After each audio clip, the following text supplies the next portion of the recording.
Guys, ang lupit ng phone na to. Ito ang pinakamabilis na phone ngayon, ang Red Magic 11S Pro. Now may score lang naman sa Antutu benchmark ng 4.3 million. Mahigit. Mabuti pa, tignan natin. Tignan nyo naman kasi yan, tubig yung umiikot sa phone na yan, guys.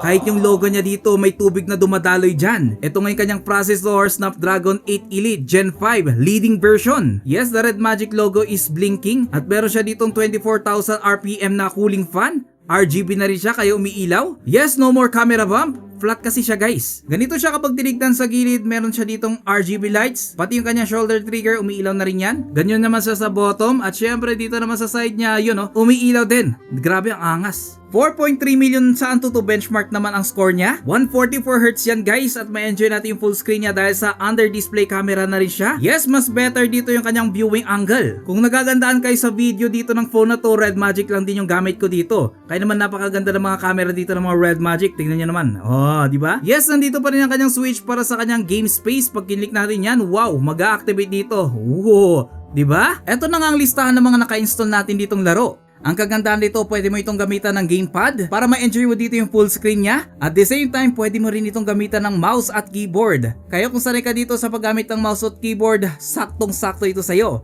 At syempre guys, pwede rin dito projection mode. Pwede mo itong i-project sa TV kung gusto mo ng better screen. O di kaya pwede mong gamitin itong as a computer. Wow! Dahil pwede mo itong gamitin ng monitor, keyboard at mouse para ka na rin naglaro sa computer. Eto nga guys ang Red Magic 11S Pro. Mag-iwan ako dito ng link sa mga gusto mag-avail ng ganitong product.